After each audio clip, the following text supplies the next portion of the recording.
তো মুশকিলের ব্যাপারটা হচ্ছে যে বাংলাদেশে এখন অনেকটা জরুরি অবস্থার মতো অলিখিতভাবে অলিখিতভাবে এটি একটি জরুরি অবস্থার মধ্যে দিয়ে যাচ্ছি এবং বাংলাদেশ আওয়ামী লীগ, ছাত্রলীগ, যুবলীগ, স্বেচ্ছাসেবক লীগ সহ বাংলাদেশ আওয়ামী লীগের ভাতৃপ্রতিম এবং সহযোগী সমস্ত সংগঠন যারা আছে তাদের প্রতি একটা অলিখিত আপনার জরুরি অবস্থা ঘোষণা করা হয়েছে।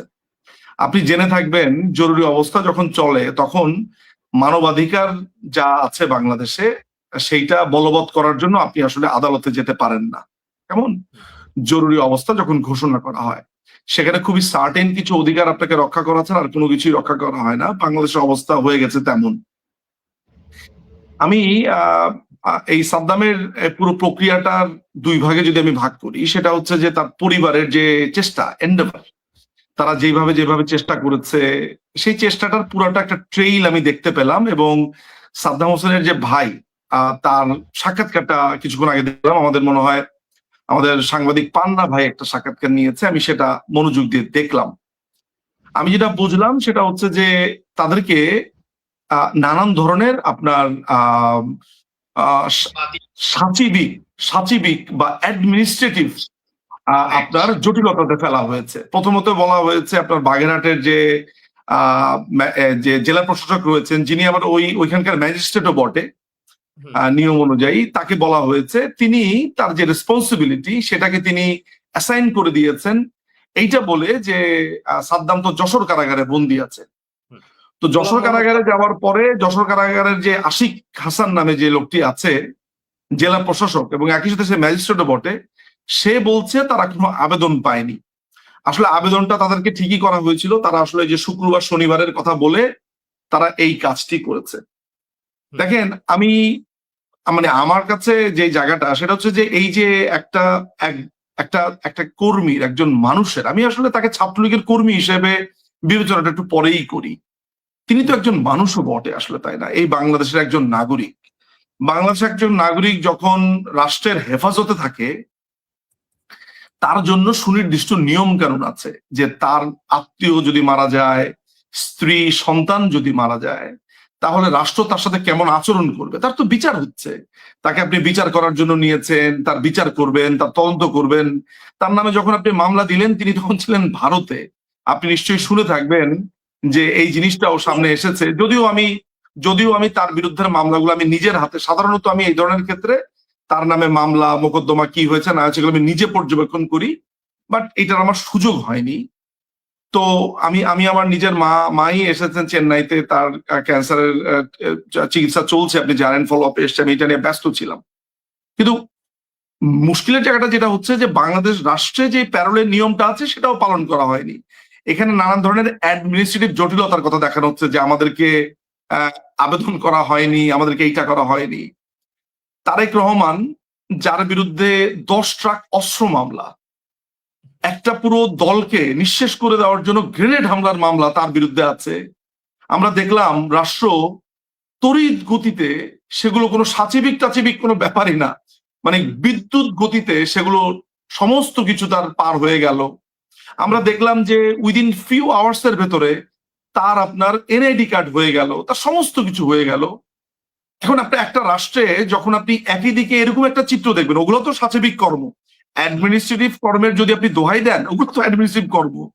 আপনি যখন দেখতে পান যে সুরভি নামে একটা মেয়ে আছে যে বলছে তার জুতার দাম অনেক, তাই সে ছাত্রলীগের ছেলে পেলেদেরকে তার ওই দামি জুতা দিয়ে পেটাবে না, সে এসেছে 32 ভাঙতে। যখন আপনি এগুলো দেখবেন, যখন আপনি দেখতে পাচ্ছেন যে এই মেয়েটা প্রতিদিন স্কুলের ড্রেস পরে এসে একে মারছে, তাকে ধরছে, টাকা লুটপাট করছে, টাকা ডিস্টর্ট করছে, কাউকে মামলা থেকে অব্যাহতি দিবে বলে টাকা নিচ্ছে, তার আপনার জামিন হয়ে যায় উইদিন 24/7 এর ভেতরে।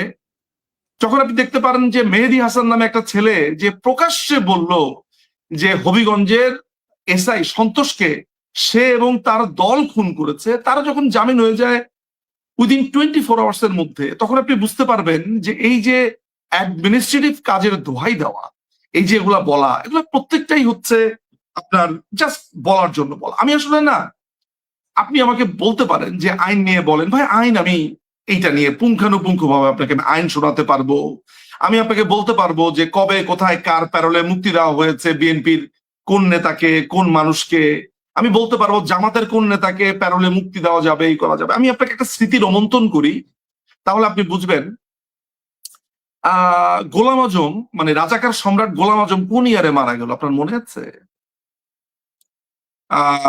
আমি আমি আসলে তারিখটা মনে নাই তার। আমি সেটার একটা গল্প আপনাকে বলি। আমি আব্দুল গাফফার চৌধুরী লন্ডনে থাকেন, আমি তার জোয়ারের বাসায় গেছি। যাওয়ার পরে আমাকে উনি খুবই গম্ভীর মুখে একটা কথা বললেন যে গোলাম আজমকে এইভাবে, মানে গোলাম আজমের জানাজাটা এইভাবে দেওয়া বা এইভাবে রাষ্ট্রীয়ভাবে এটাকে অ্যাকোমোডেট করাটা, এটা ঠিক হয়নি, এগুলো এক ধরনের ব্যাড প্রেসিডেন্ট হবে। তা আমি বললাম যে আমি ওনাকে কাকা ডাকতাম। আমি বললাম যে কাকা, কেন মনে হয় মারা গেছে দেখে? আর তাছাড়া আমি আমি জিনিসটাকে এইভাবে বলেছি কারণ উনি ওই সময়টাতে ধরেন সরকারের প্রতি একটু রুষ্ট ছিলেন।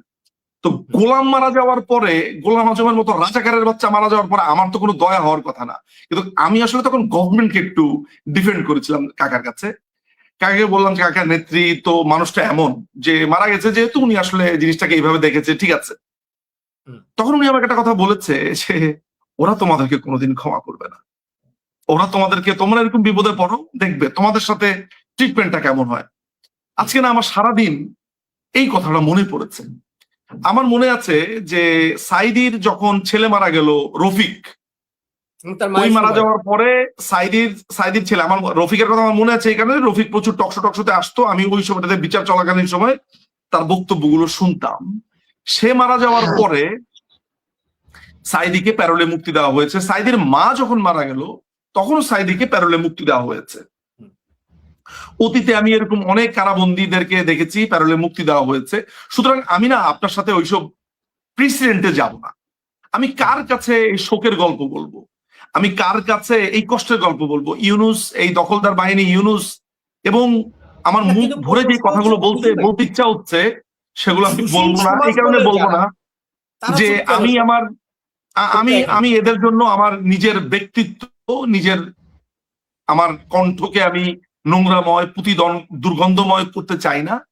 আমি শুধু আপনাকে একটা কথা বলতে চাই, সেটা হচ্ছে যে আমার মনে হয় যে এই আলোচনাটা থেকে, এই আইনি আলোচনাটা আপনি যদি জানতে চান, আমি আপনাকে জাস্ট সংক্ষেপে বলি যে আমাদের কারা আইন যেটা আছে 1894 মনে হয়, ওই কারা আইনে মোটামুটি বলা আছে প্যারোল কিভাবে করতে হবে, কাকে কেমনে ছাড়া যাবে।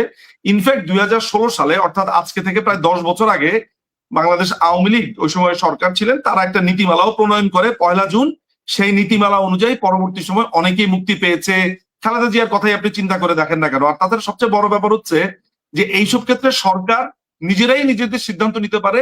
আপনার ফৌজদারি কার্যবিধি 1898 401, 402 ধারাতে তারা নিজেরাই সিদ্ধান্ত নিতে পারে, এবং এটাকে কারাবন্দীদেরকে জানাতে হবে, অনুমতি দিতে হবে, এগুলো কোনো প্রয়োজনও পড়ে না আসলে। তার মানে অ্যাডমিনিস্ট্রেটিভ পাওয়ারটা এত বেশি, ডিসক্রিশনারি পাওয়ারটা এত বেশি, আপনার এগুলো প্রয়োজনও পড়ে না। এখন মনে করেন যে লেটস সে যে একটা মানুষের মা মারা যাচ্ছে, মা মারা গেছে, শেষ বিদায় তাকে দেওয়া হচ্ছে। এটার জন্য আপনাকে আবেদনে আপনার ক লিখলেন না খ লিখলেন, তারিখে ভুল করলেন, তারপরে বিষয় এটা লিখতে ভুল করলেন, এগুলো তো আসলে ছুতা, তাই না? আমরা আমাদের জন্য আসলে, মানে আইনের জন্য আমরা কেউ আসি নাই, আমরা আসছি বলে আইনের প্রয়োজন হয়েছে। আমি আপনাকে ওই আলোচনাতে আমি আপনার সাথে যাব না আসলে। আপনি আমাকে হাজার বললেও আমি সব আইনি আলোচনাতে যাব না, কারণ আইন একটা সভ্য দেশের জন্য, আইন একটা সুস্থ দেশের জন্য, আইন একটা, যেই দেশে আইনের শাসন আছে আইন তার জন্য। যেই দেশের বিচারপতি আপনার নির্ধারিত হয় ঢাকা ইউনিভার্সিটি কিছু টোকাইয়ের মাধ্যমে, যারা নির্ধারণ করে দিয়েছে রিফাত আহমেদ সন্ধ্যা 6টার মধ্যে বিচারপতি হবে, যারা নির্ধারণ করে দিয়েছে দুপুর 1টার মধ্যে বিচারপতি ওবায়দুল হাসান এবং বিচারপতি এনায়েতুর রহিম সহ তার পুরো প্যানেলকে আপনার পদত্যাগ করতে হবে, সেই দেশে আপনার আইন কানুন নিয়ে অন্তত পক্ষে আমার কথা বলতে আগ্রহী না। আমি একটা দীর্ঘ সময় ধরে বলে এসেছি যে সশস্ত্র সংগ্রাম ইজ দ্য অ্যান্সার। আমি দীর্ঘ সময় বলে এসেছি যে একটা গৃহযুদ্ধ শুরু হয়ে গেছে। হ্যাঁ, এটাও ঠিক যে আমাদের সুপ্রিম কমান্ডার মাননীয় প্রধানমন্ত্রী জননেত্রী শেখ হাসিনা আমাকে একটা কথা বলেছে যে দেখো তুমি, ঠিক আছে আমি বুঝতে পারি তোমার ইমোশনের জায়গাটা। উনিও আমাকে আসলে বলেছেন যে সশস্ত্র বিপ্লব শব্দটাকে আমি যাতে অনেকটা কি বলবো, এটা এক ধরনের থ্রেশহোল্ড আমি এটাতে দেই, এই শব্দগুলো ব্যবহার করলে যেটা হয়, কারণ এখন আমরা যখন কথা বলি তখন মনে করে যে আওয়ামী লীগের প্রতিনিধি কথা বলছে। এখন জয়দেব দা কথা বললো এটা ভাবে, আপনি বললো এটা ভাবে, সুতরাং আমাদেরকে শব্দ চয়নে অনেকটুকু সংযত হতে হয়। কিন্তু আমিও সবার থেকে একটা কথা বলেছি, জাপা 5ই অগস্টের পরে আমি ধরে নিয়েছি যে পলিটিক্যাল র্যাথ, পলিটিক্যাল ক্ষোভ যখন আপনার রাস্তার মধ্যে ওপেন মোহাম্মদপুরে গলা জবাই করে কাটা শুরু করলো, তখন কিন্তু কার ব্যাপারটার পলিটিক্যাল র্যাথ আর পলিটিক্যাল ক্ষোভ থাকে না রাসেল ভাই। যখন 32 নম্বর ভাঙলো, যখন বঙ্গবন্ধুর ভাস্কর্যের উপরে নোংরামো করলো, যখন অসংখ্য নোংরামো করলো, তখন থাকে না, তারপরেও সহ্য করেছে। এরপরে যখন আওয়ামী লীগকে ব্যান করলো, আমেরিকা রাজনীতি করতে পারবে না, তারপরে যখন একের পর এক আমাদের নেতা কর্মীদেরকে জাস্ট আপনার গলা কেটে কেটে খুন করলো, তখন সেটা থাকে না। এবং আমি তখনই বুঝে ফেলেছি, কারণ আমার ব্যক্তিগতভাবে সত্যি কথা বলতে আমার রাজপথে যতটা না আমি এই রাজনৈতিক জ্ঞান লাভ করেছি, আমার সারাটা জীবন আমি আসলে পড়েছি পৃথিবীর বিভিন্ন দেশের বিপ্লব, পড়ালেখা করেছি, আমার সারা জীবন এইভাবেই কেটেছে। আমি এই একটা জায়গা থেকে এই পড়ালেখা, আমার লাইফের এই পড়ালেখা থেকে আমি একটা জিনিস বুঝে ফেলেছি, যে বাংলাদেশে একটা গৃহযুদ্ধ চলছে। আপনারা অনেকেই এটা নিয়ে দ্বিমত পোষণ করবেন, অনেক আওয়ামী লীগের নেতা কর্মী আমার সাথে একমত পোষণ করেছে, নিজুম ভাই আপনার কথা ঠিক, আবার অনেকেই দ্বিমত পোষণ করেছেন, অনেকে আমাকে সমালোচনা করেছেন। কিন্তু বিশ্বাস করেন, এই দলের দুর্নাম, এই দল কারো কাছে খাটো হোক, এইটা আমি চাই না। আমার এই বুকের গহীনে, আমার এই বুকের ভেতরে আমি এটা অনুধাবন করতে পারি রাসেল ভাই। আমি আজকের এই প্রোগ্রামটাতেও বলেছি, আগেও বলেছি, আমি আপনাদেরকে বলে দিচ্ছি, একদিন আমি হয়তো বা থাকবো না এই পৃথিবীতে, কিন্তু আপনারা আমার কথা স্মরণ করবেন যে নিজুম ভাই দিনের পর দিন বলেছে এটি যুদ্ধ অবস্থা হয়েছে, আমাদের অবস্থা ওরা আরো খারাপ করবে। ওরা আমাদের ঘরে ঢুকে ঢুকে খুন করছে। ছাত্রলীগের পঞ্চগড়ের এক নেতা, তার মা নামাজ পড়া অবস্থাতে ছিল, সেই নেতাকে না পেয়ে তার মায়ের মাকে খুন করেছে। একটা ছেলে তার অসুস্থ বাবাকে দেখতে এসেছে, এটা সম্ভবত যশোর বা কুষ্টিয়া কোথায় হবে। পরের দিন সকালবেলাতে বাবা এসে দেখে ছেলের লাশ গলা কাটা পড়ে আছে তার বাড়ির সামনে। দেখেন, আমি আমার জীবনে কোনোদিন নির্বাসনের স্বাদ পাইনি। আমার আজকে মধ্য আমি এটাকে মিডল এইজ বলে, আমার এই লাইফে I am very near about 50। আমার জীবনে আমি নির্বাসনের স্বাদ কোনোদিন পাইনি। আমি আজকাল খুব নির্বাসনের এক ধরনের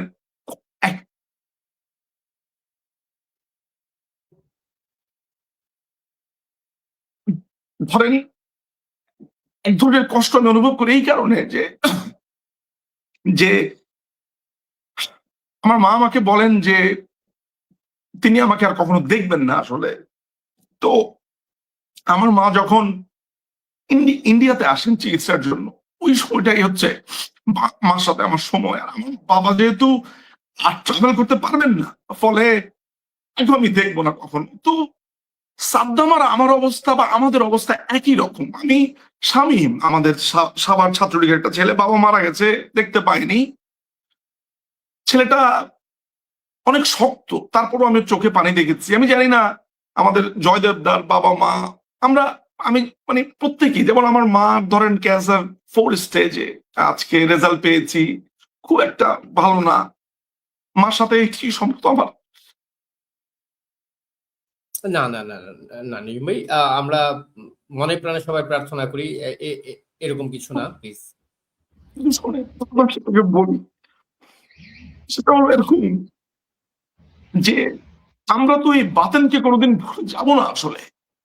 এই দেশে এই আমাদেরকে যারা বাধ্য করেছে, আমাদের মা, আমাদের শেষ স্মৃতি। আমি তো কোনোদিন কারো ক্ষতি করিনি বাংলাদেশে। আমি একটা রাজনৈতিক দলকে সমর্থন করেছি, বঙ্গবন্ধুকে সমর্থন করেছি। আমি তো কাউকে কোনোদিন ক্ষতি করিনি, মারিনি, কাটিনি। হ্যাঁ, অনলাইনে বলেছি, কথা বলেছি। আজকে এই ভয়ঙ্কর মুহূর্তের মধ্য দিয়ে আমাদেরকে যেতে হয়েছে। একদিন তো আমরা দেশে ফিরবো না। এই গোলাম মোহাম্মদ বাতেন, সে যদি নাও থাকে, তার এক্সটেন্ডেড ফ্যামিলি, তার আত্মীয়, তার স্বজন, আশিক হাসান, জাহাঙ্গীর নাও থাকতে পারে, তার গোষ্ঠী, 14 গোষ্ঠী, তার পুরো ফ্যামিলি, এই পুরো বাংলাদেশে এদের কেউ না কেউ বেঁচে থাকবে।